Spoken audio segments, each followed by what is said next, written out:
الصلاة والسلام عليك يا رسول الله. الصلاة والسلام عليك يا نبي الله. الصلاة والسلام عليك يا حبيب الله وعلى آلك واصحابك یا نور اللہ صلی اللہ تعالی علیہ وسلم. بسم اللہ الرحمن الرحیم. نویت سنت الاعتکاف. آج 27ویں شب ہے اور ہمارے اسلاف اس مبارک رات کو بطور شب قدر مناتے آ رہے ہیں.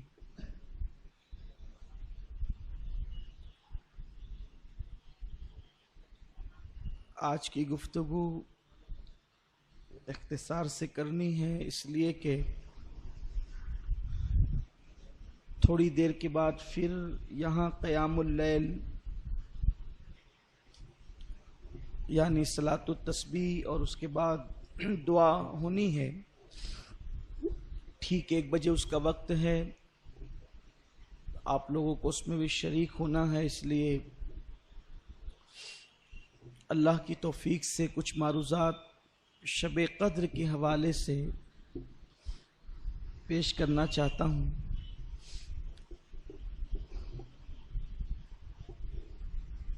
شب قدر کے ثبوت کے لیے قرآن مقدس میں پوری ایک سورت موجود ہے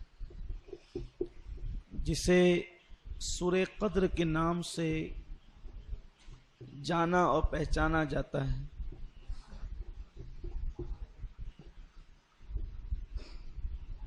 سورہ قدر کا شان نزول ممکن ہے کبھی آپ نے شب قدر میں مجھ سے سنا ہوگا، اس کی طرف بھی اشارہ کرتے ہوئے گزرتے ہیں.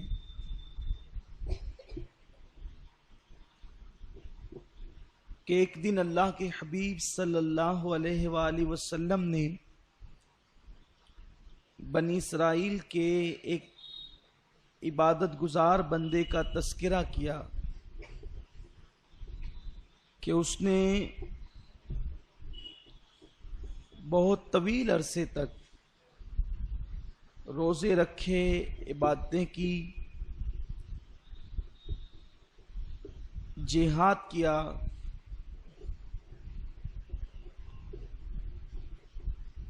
اور اسی طرح لمبی عمر والے عابدوں کے تذکرے جب ہوئے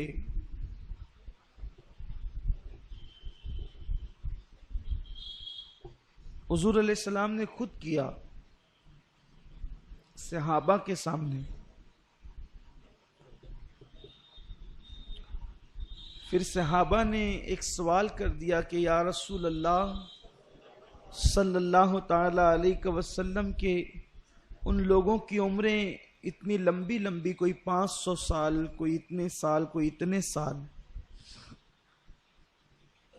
اور ہم لوگوں کی عمر طبعی 60-70 سال ہوتی ہے، تو ہم کیوں کر ان کی نیکیوں کے برابر پہنچ سکیں گے؟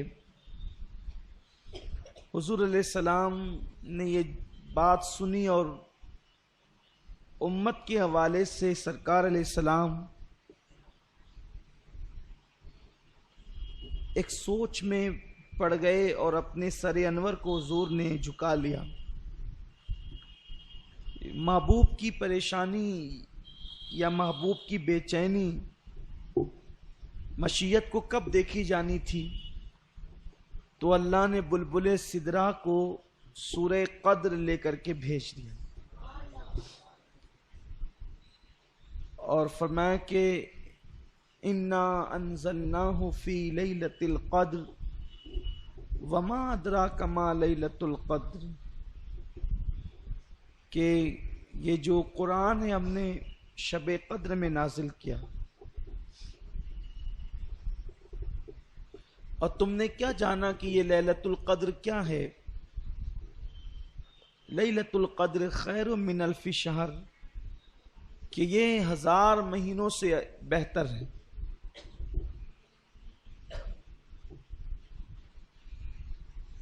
یعنی اس رات میں کوئی بندہ عبادت کر لے تو اس کو 1000 مہینوں سے زیادہ عبادت کرنے کا ثواب مل جاتا ہے۔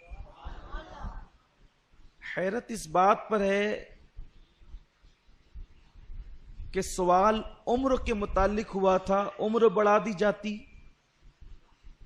شب قدر کیوں دی گئی؟ تو صحابہ کو جو عمر کے متعلق سوال تھا وہ نیکی کی حرص کی بنیاد پر تھا کہ ان کی نیکیاں سینکڑوں سال کی ہوگی اور ہماری عمر تو 60-70 ہی سال ہوتی ہے۔ تو اللہ تبارک و تعالیٰ نے ایک رات ایسی دے دی جو 80-85 سال سے بہتر ہے، یعنی اس میں اگر کوئی عبادت کر لے تو اس کو اللہ 80 سال سے زیادہ عبادت کا ثواب عطا فرماتا۔ عمر نہیں بڑھائی، ایک رات ہی 80 سال سے بہتر عطا کر دی۔ اس میں مفسرین فرماتے ہیں کہ حکمت یہ ہے کہ جن لوگوں کی عمر 500 سال ہوئی ہے، 700 سال ہوئی ہے، اگر انہوں نے عبادتیں کی ہے تو ان کے کچھ گناہ بھی ہوں، اور اگر ہماری زندگیاں بھی 500-500 سال ہوتی تو 60-70 سال میں ہم جو گل کھلا رہے ہیں وہ ہمیں معلوم ہے، آپ بھی جانتے ہیں اپنے اعمال اور ہم بھی جانتے ہیں۔ تو 60-70 سال کی عمر میں جو گناہ کر رہے ہیں، اگر 500-400 سال کی عمریں ملتی تو خدا جانے کیا کرتے۔ تو اللہ کو چونکہ محبوب سے پیار ہے، تو پیار جو محبوب سے ہے تو محبوب کی امت سے بھی پیار ہے، تو زندگی نہیں بڑھائی، ایک رات 80 سال سے بہتر اور افضل عطا کر دی تاکہ تمہیں نیکی چاہیے نا، تو 500 سال 1000 سال جینے والا دوسرے نبی کا امتی محشر میں جو نیکی لے کر نہیں آئے گا، وہ میرے محبوب کا 60 اور 70 سالہ عمر والا امتی وہ نیکیاں لے کر کے آئے گا، کیونکہ ایک رات جو ان کو 80 سال سے بہتر مل گئی ہے۔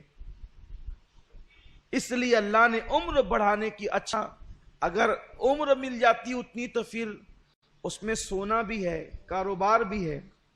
اللہ کا کتنا کرم کہ ایک رات ہی 80 سال سے بہتر دے دی کہ اس رات نہ سونا، اگر 80 سال عبادت گزار بننا چاہتے تو اس رات نہ سونا جو رات لیلۃ القدر ہے، اس میں پھر جاگتے ہی رہنا، پھر اس میں کوئی کام بھی نہیں کرنا، صرف عبادت کرنا۔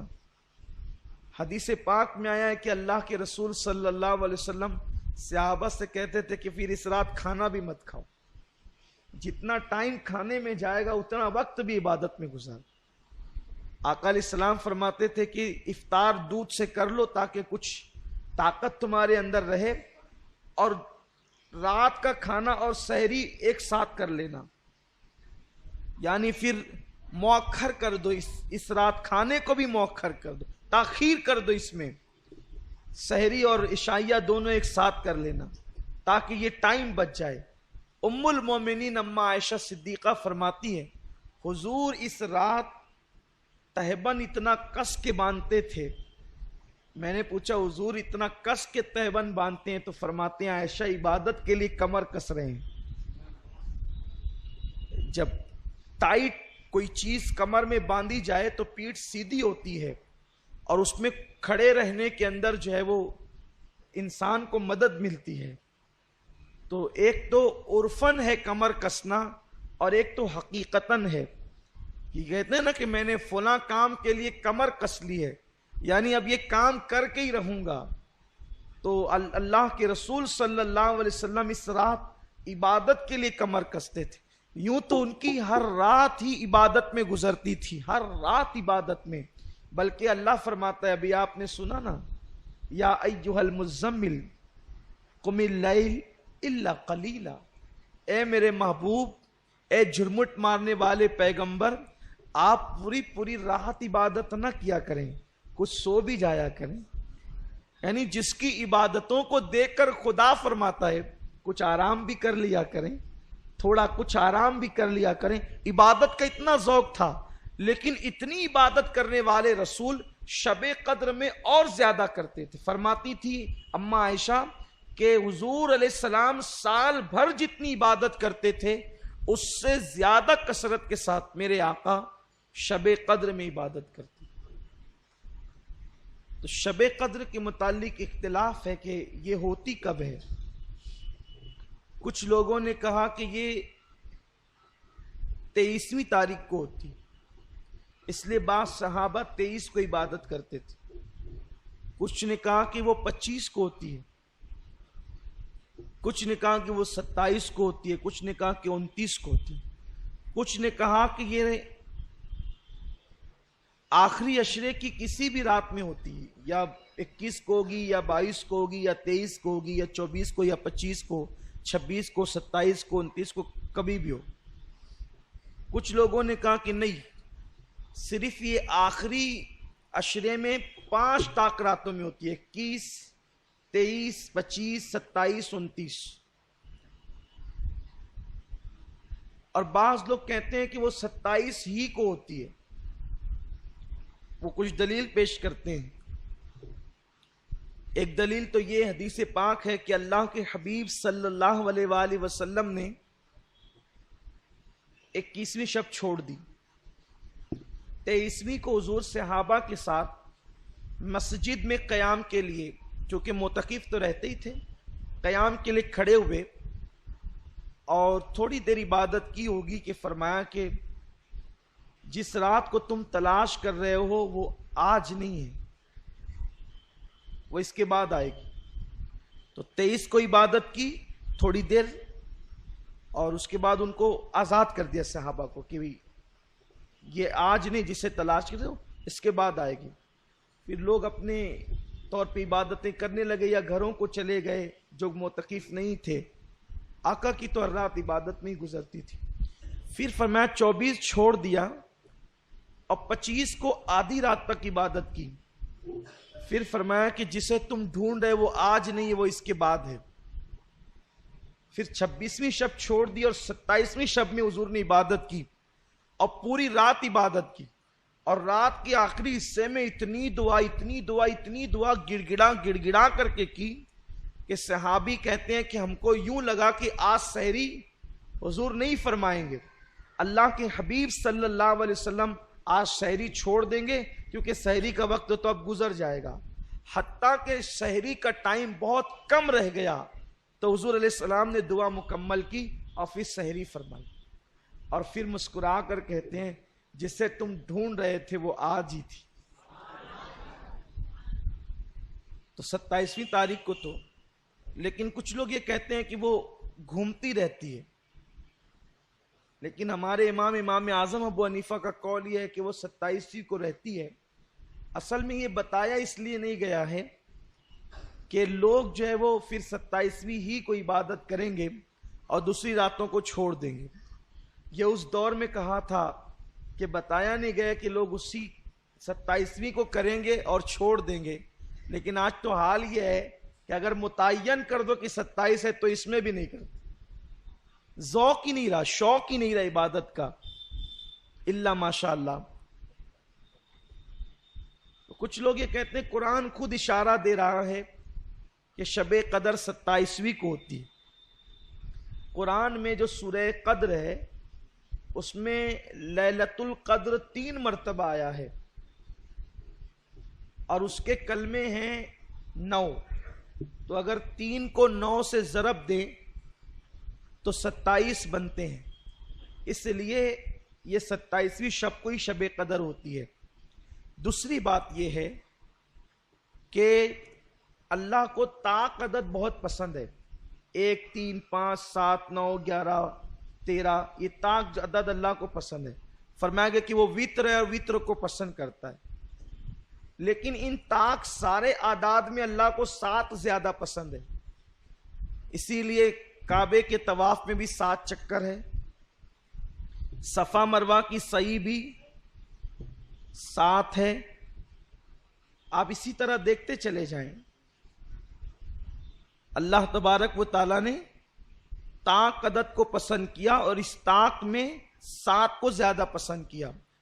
تو شب قدر جو 27ویں کا قول کرتے ہیں تو وہ کہتے ہیں کہ جس عشرے میں شب قدر ہونی ہے تو یہ 7ویں رات ہے. اس 7ویں رات ہونے کی وجہ سے اس لیے شب قدر 27ویں کو ہوتی ہے. اس رات جو ہے وہ آسمان پر تارے خوب ہوتے ہیں, چاند بھی ہوتا ہے. موسم میں نہ بہت زیادہ گرمی ہوتی ہے نہ ٹھنڈی ہوتی ہے, معتدل رات ہوتی ہے. اور اس کا جو صبح کا سورج نکلتا ہے تو یہ سورج بغیر کرنوں کا ہوتا ہے. ایک مرتبہ حضرت عبداللہ ابن مسعود سے ملنے کے لیے کچھ لوگ گئے تو دیکھا کہ وہ اپنی چھت پہ کھڑے سورج دیکھ رہے تھے. جب لوگ آئے تو یہ نیچے اترتے ہوئے کہتے ہیں صدق اللہ و صدق رسول اللہ, اللہ نے سچ کہا اور اس کے رسول نے سچ کہا. تو لوگوں نے کہا کیا بات ہوئی؟ تو کہا کہ میں نے حضور سے سنا تھا کہ جو شب قدر ہوگی اس کا صبح کا سورج بغیر کرنوں کے ہوگا, سفید سورج نکلتا ہے. تو میں دیکھ رہا ہوں کہ رات میں نے ساری علامتیں دیکھی شب قدر کی, تو صبح دیکھا تو سورج بغیر کرنوں کا تھا. اسی لیے کہا کہ اللہ کے رسول نے سچ کہا اور اللہ نے سچ فرمایا.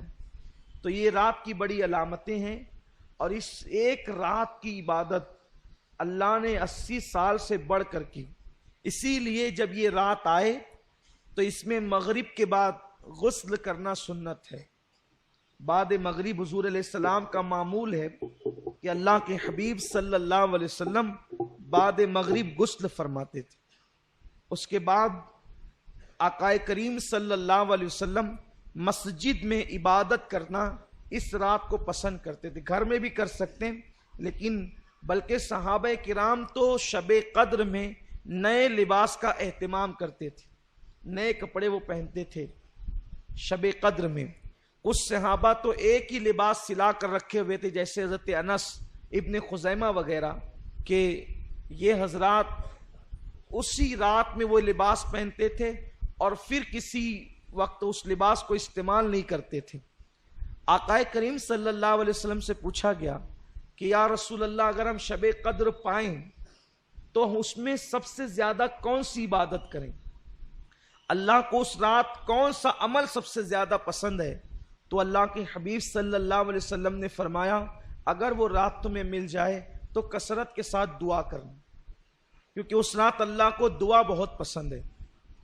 حضرت اماں عائشہ صدیقہ نے پوچھ لیا یا رسول اللہ دعا تو کریں, کون سی دعا زیادہ کریں, وہ بھی سکھا دیں. تو آقا نے فرمایا کہ یوں کہو اللہم انک عفو کریم تحب العفو فاعف عنی. اللہ تو عفو ہے, تجھے معاف کرنا بہت پسند ہے, سو تو ہمیں معاف فرما دے. اس رات توبہ کرو کثرت کے ساتھ, ہو سکے تو صلاۃ التسبیح کا اہتمام کرو, ہو سکے کچھ نوافل پڑھو, اور جب رات کا آخری پہر آ جائے تو پھر دعا میں مصروف ہو جاؤ, اور ہو سکے تو سحری تک دعا کا اہتمام کرو. کیونکہ یہ رات جاگنا اپنے مقدر کو جگانا ہے. جو اس رات کو جگ گیا وہ 80 سال عبادت میں آگے ہو گیا. اور خاص طور پر بہت اہم بات عرض کرنے جا رہا ہوں, جتنی عبادتیں بھی آپ کرتے ہیں اللہ اس کو قبول کر لے تو اس پر انعام کیا ملتا ہے؟ جیسے کسی نے حج کیا تو حج کرنے والے کے سارے گناہ معاف ہو جاتے ہیں, وہ ایسے پاک ہو جاتا ہے جیسے ابھی اپنی ماں کے پیٹ سے پیدا ہو. اسی طرح جمعہ کی نماز پڑھ کے جانے والا ہفتے بھر کے سارے گناہ معاف ہو جاتے ہیں. اسی طرح رمضان شریف کے روزے رکھنے والا گزشتہ رمضان شریف اور اس رمضان شریف کے درمیان جتنے گناہ کیے تھے اللہ سب معاف کر دیتا ہے, سارے گناہ معاف ہوتے ہیں. لیکن شب قدر کی ایک انفرادی خصوصیت یہ ہے, جو حج میں بھی نہیں ہے، بڑی ذمہ داری سے کر رہا ہوں، جو حج میں بھی نہیں ہے، جو رمضان شریف کے روزوں میں بھی نہیں ہے، اگر کسی کو شب قدر مل گئی تو انعام کیا ملتا ہے؟ آقا فرماتے ہیں اگر کسی کو شب قدر ملے اور وہ اس میں عبادت کر لے تو اللہ انعام کیا عطا کرتا ہے؟ جتنے گناہ کیا ہے وہ بھی معاف کر دیتا ہے، اور جو ابھی کیا نہیں ہے کرنے والا ہے اللہ اس کو پیشگی معاف فرما دیتا ہے۔ کتنا بڑا کرم ہے۔ لیکن شب قدر ملنا چاہیے، اور وہ متعین نہیں ہے، لیکن ہم تو بس اللہ پر امید کرتے ہوئے جو ہے وہ شب قدر میں عبادت کرتے ہیں۔ اللہ فرماتا ہے خیر من الف شہر، یہاں تک آپ نے سنا۔ اب یہ 1000 مہینوں سے افضل ہے، برابر نہیں افضل ہے۔ پھر فرماتا ہے تنزل الملائکہ والروح، اور اس رات فرشتے آتے ہیں اور جبریل علیہ السلام آتے ہیں، اور کیا کرتے ہیں؟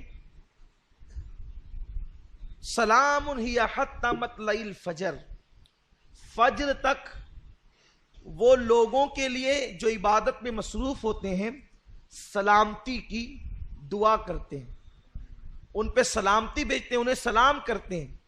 تفسیر میں آتا ہے کہ یہ جو شب قدر ہے اگر اس کا اردو میں ترجمہ کیا جائے تو ترجمہ یہ ہوگا تنگ کر دینے والی رات، یا تنگ ہو جانے والی رات، یا تنگی کی رات۔ حیرت ہے، اتنی مبارک رات ہے لیکن اس کا اردو میں ترجمہ کیا ہے؟ تنگی کی رات یا تنگ کر دینے کی رات۔ تو اس کا نام تنگی کی رات کیوں ہے؟ تو حدیث پاک میں آتا ہے کہ آسمان سے اتنے فرشتے زمین پہ آتے ہیں کہ زمین تنگ ہو جاتی ہے فرشتوں کی تعداد کی وجہ سے، اسی لیے اس کو تنگی کی رات کہتے ہیں۔ فرشتوں کی وجہ سے زمین تنگ ہو جاتی ہے، یعنی قدم رکھنے جگہ نہیں رہتی فرشتوں کو۔ اور فرشتے کیوں آتے ہیں؟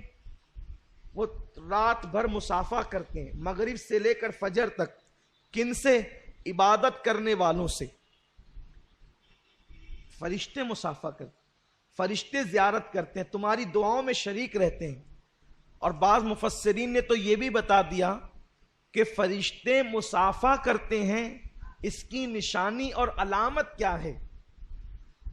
فرماتے ہیں اگر شب قدر میں عبادت کرتے ہوئے تمہاری آنکھوں سے آنسو جاری ہو جائے، یا بدن پر خوف کی کیفیت طاری ہو جائے، یا عبادت میں کیف و سرور ملنے لگے، تو سمجھ جاؤ کہ اب وہ وقت آ گیا ہے کہ فرشتے تم سے مسافہ کر رہے ہیں، جبریل امین تم سے مسافہ کر رہے ہیں۔ اور یہ جبریل اور فرشتے شب قدر میں کیوں آتے ہیں؟ یہ بھی ایک خاص بات ہے۔ حدیث پاک میں آتا ہے کہ فرشتے اور جبریل پورا سال بھر اللہ سے دعا کرتے ہیں، اے اللہ مولا ہمیں زمین پہ جانے دے اور ہمیں ان لوگوں کی زیارت کرنے دے جو ہم سے بہتر عبادت کرنے والے ہیں، ہم سے اچھی عبادت کرنے والے ہیں۔ حیرت ہے، فرشتے آخر ہم ان سے بہتر عبادت زمین پہ کون کر سکتا ہے؟ تو فرمایا گیا ہم کچھ ایسی عبادتیں کرتے ہیں جو فرشتوں کے بس میں نہیں ہے۔ وہ عبادتیں کیا ہے؟ وہ عبادت ہے رشتہ داروں کے ساتھ صلہ رحمی کرنا، محتاجوں کی مدد کرنا، صدقہ دینا، بیماروں کی عیادت کرنا۔ حتیٰ کہ یہ عبادت کہ اگر تمہارا بچہ سو رہا ہے اور اس کے بدن پر چادر نہیں ہے تو اس کے بدن پر عذرائے شفقت چادر ڈال دینا، یہ بھی عبادت ہے، یہ فرشتوں کے بس کی نہیں ہے۔ روایتوں میں آتا ہے اگر تمہارا بچہ سو رہا ہے، وہ چادر پھینک دیا، تم نے چادر اس کے اوپر اڑا دیا، تو بھی اللہ تمہاری مغفرت فرما دیتا۔ فرشتوں کے بس کا نہیں ہے وہ، کیونکہ فرشتوں کی تو اولاد ہی نہیں ہے، فرشتوں کا بھائی نہیں ہے، وہ صلہ رحمی کس کے ساتھ کریں گے؟ فرشتوں کی بیوی نہیں ہے، وہ محبت کس کو دیں گے؟ تو وہ کہتے ہیں مولا جو ہم نہیں کر سکتے اور تیرے بندے جو کرتے ہیں ہم سے بہتر والی عبادت، تو ہم ان کی زیارت کے لیے جانا چاہتے ہیں۔ وہ سال بھر دعا کرتے ہیں، تو اللہ شب قدر میں ان کو زمین پر نازل فرماتا ہے اور وہ تمہاری زیارت کے لیے آتے ہیں۔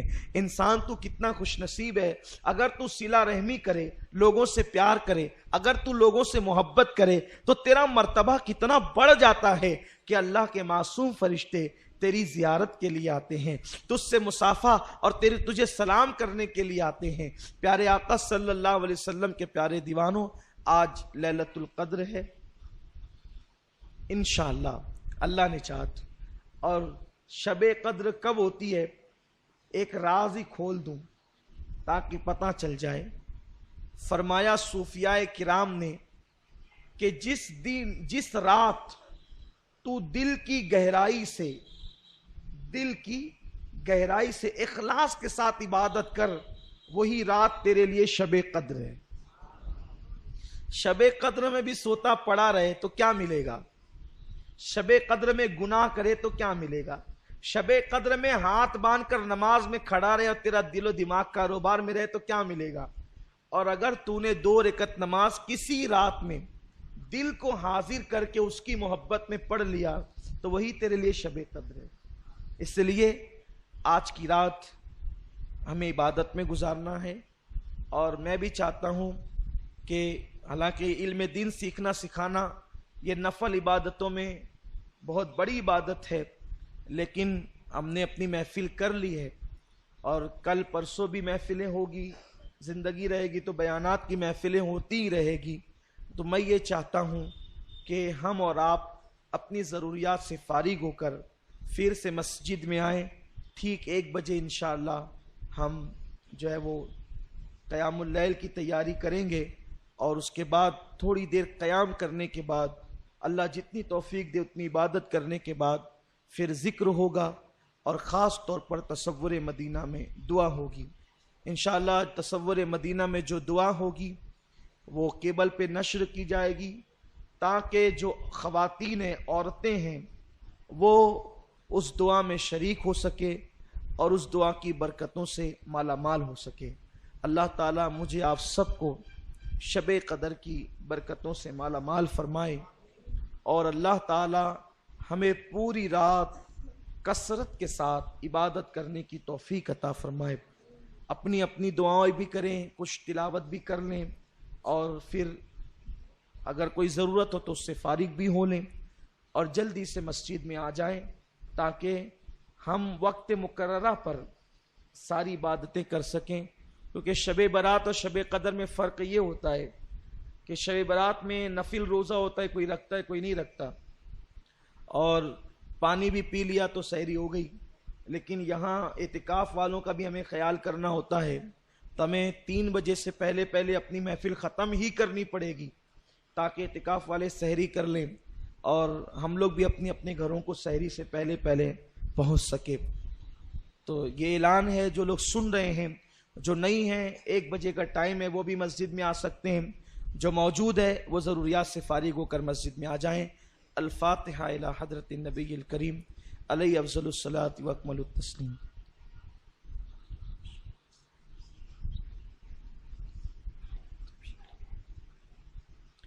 ان اللہ و ملائکتہ یصلون علی النبی یا ایھا الذین آمنوا صلوا علیہ وسلموا تسلیما۔ اللہم صل علی